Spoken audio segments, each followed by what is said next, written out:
Hey Michael. So just a brief overview of this martial art called Mongoose. Yeah, um, you're already familiar that the Filipino culture touts that there are a lot of secret martial arts, secret techniques, secret subsets of their techniques. And this is very true. Mongoose, if you look it up, has been recorded as early as the 1970s. But if you look up at YouTube, there are no recorded or at least like uploaded demonstrations of the martial arts applications until maybe 2 or 3 years ago.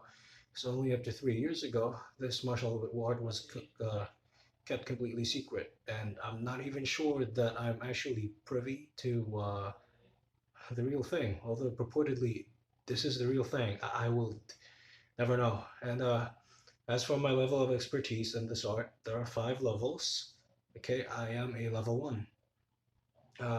Apparently, though, I also have, been taught a lot of higher level techniques, level 5 even, because, a lot of people, I don't know if they're joking, but one of my teachers to who I met lately, said that a lot of the moves I've been shown are, master level moves. So maybe they taught it to me as a way of teasing me, in order to encourage me to, if you show the best parts of a martial art, obviously, the student will keep coming back for more. And if you show them, just very basic, no-brainer stuff, then they might not even show up again for lessons.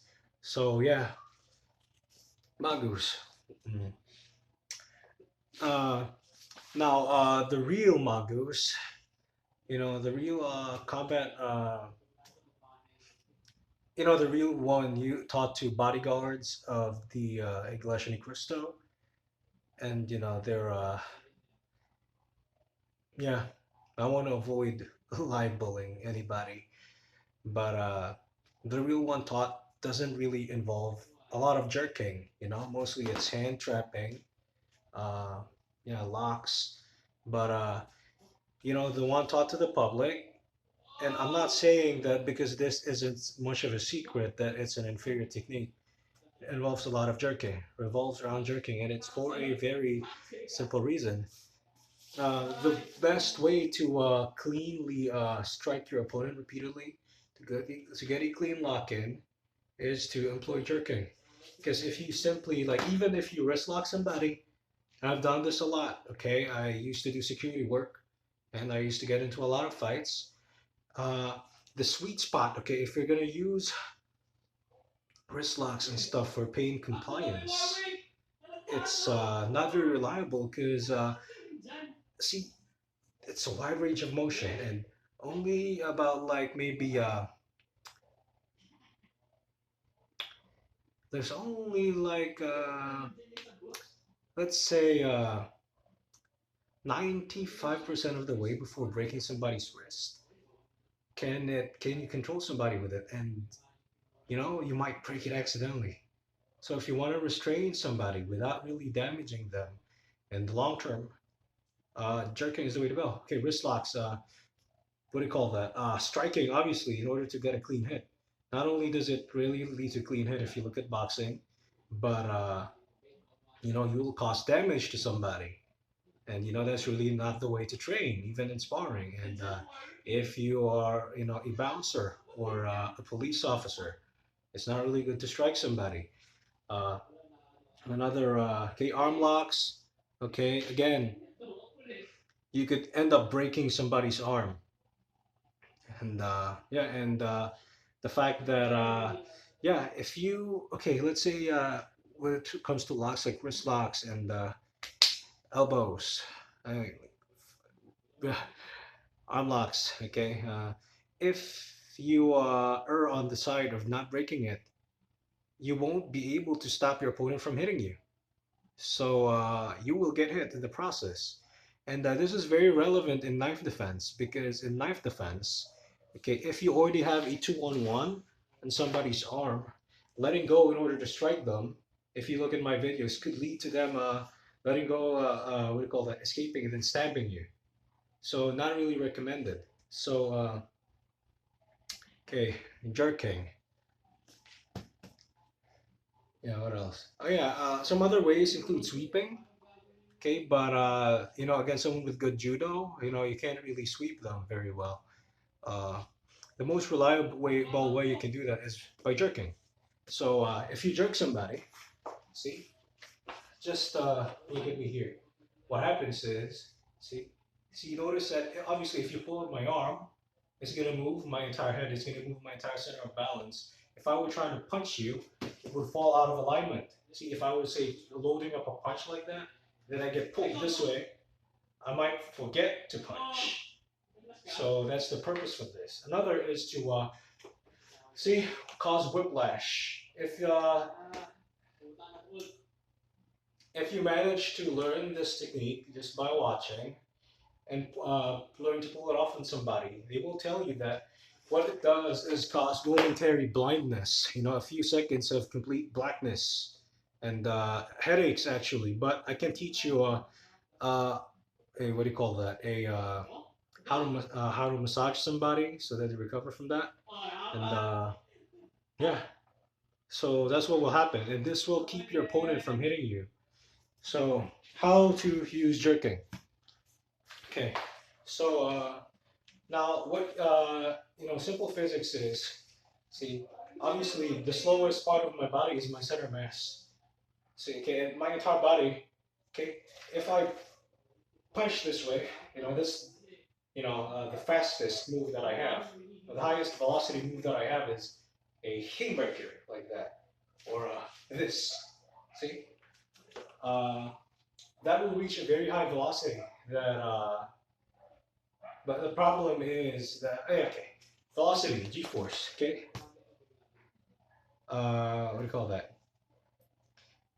See, what causes whiplash isn't necessarily simply moving the head. If I simply see, why is it that I'm not gonna get a concussion from simply using boxing, bob and weaving?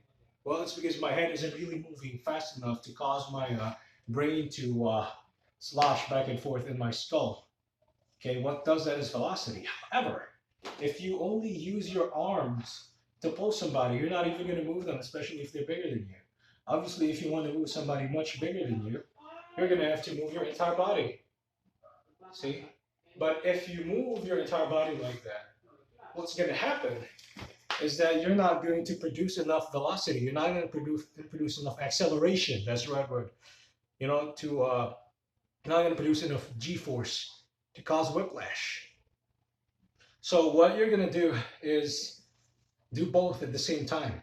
Okay, you're going to both things. See, there's somebody's arm. See, the first thing that moves is your hand. See, it's the first thing you move. See, you can grab anywhere at the arm really, but the best places to grab are one here in this joint and another at the elbow. See, see, the thing is when somebody gets sweaty, you don't really have a good grip on them. If you grab them in the meat of their arm, it will slide off. So yeah, or a wrist, elbow, and it's best to use a pinch grip that see grabs the flesh just like that in order to maximize purchase of your opponent's arm. So yeah, the first thing that moves is your arm. This is to avoid, you know, telegraphing your intentions to them. Now, see, if you punch, then you have your wind up to it. See, if it's slow, if I move my body before my hand, it's going to telegraph my intentions, and that's just, visual for my opponent's visual reactions. Imagine your opponent's imagine your opponent's sense of touch, which reacts much faster than his eyes. If he feels you slowly tugging at him, he's going to tense up. Okay, but if you rapidly pull at him like that, you'll be able to pull at him without him even knowing it. So the first thing you move, okay, this is somebody's arm. The first thing you move is your rear hand. See, just to outstretch that arm, really, really outstretch it. Okay, It's even better if you push forward first, like that, so that you're bending the arm and then pulling it back again, right? So you push. Okay, it depends. Okay, if it's already bent, his arm is already bent, just pull. If his arm is straight, push it forward first to bend it, okay, and then your arm first. Okay, just drill this, this, this, this. If your opponent is small enough, okay, or weak enough, or off balance enough, just moving your arms will be enough to, to jerk him. However, a much stronger and more aware opponent, will need, you will need to put your entire body into it. So imagine playing tug of war, right? See, if you're trying to take your opponent by surprise, see, you would let him have the rope first. You do this. It's the same thing. You put your entire body into it. This is where the velocity comes from. This is where the strength comes from. All right. So I'll just repeat it like that. See, like that. And then the last, I want to say last, but the last that I can remember off the top of my head right now is to do this, pull, then upwards. Okay. What's gonna happen is, look at my arm. See, imagine somebody's jerking you like that. See, already whiplash, right? And then if you pull the wrist upwards and also pulling the elbow down, this is what happens. So your opponent will go completely off balance. And from here, that position, you can flip them over, then stomp on their head, another symbol of mongoose, or you can just simply break their neck. If they have a knife, it's easier to disarm. See, imagine my arm is this way. So you can take it more easily. See, you can drag them even. You can do a lot of things to them from there. Now, okay, so how do you do it from a 2-on-1 or Russian tie? Obviously, you're here, right? Well, it's the same thing. You can push, see? If their arm is straight, you can push it into their socket like that. This will move them backwards. And if you do it with enough force, pull backwards like that, you can dislocate it. See, from here, then you can even do a more compact version of it, which is this. See, always you move the hand first before anything. Drop them like that, and then chain it here, strike them, do a lot of things. By the way, one other reason that I'm using this to demonstrate is that it is actually a spear move, right from the use of the spear. But that's for another day. Okay, so yeah. Another thing you can do is after you pull somebody down, you jerk somebody down like that, you can push their arm back up into their socket. So imagine this happening to you. This and then bam, right? Then high speed. Well, imagine you're falling to the ground like this. And somebody pushes your arm back into your socket like that. Pop! Gone. So, yeah, that's pretty much it. Okay, you can rehearse this form. This moves first. Bam, bam. See? Or you can also rehearse this. See? Imagine you jerking this and then, see? As I'm about to hit the ground, you bend my wrist this way. Then do this and everything will break all in one go. If your opponent had a knife, gone, knife gone. So yeah, that's pretty much it. Oh, and yeah. Okay, hi there, Michael. So there are some parts that I forgot to include in the video. For example, this is actually more advanced, so you can excuse me for forgetting to include it. But it's not that you can't learn it within just a few minutes. So yeah, I forgot what it's called. In Mongoose, I think the word is baksa. So see, you're here, right? You're holding on to somebody's arm like that, or you could even be holding on to it like this.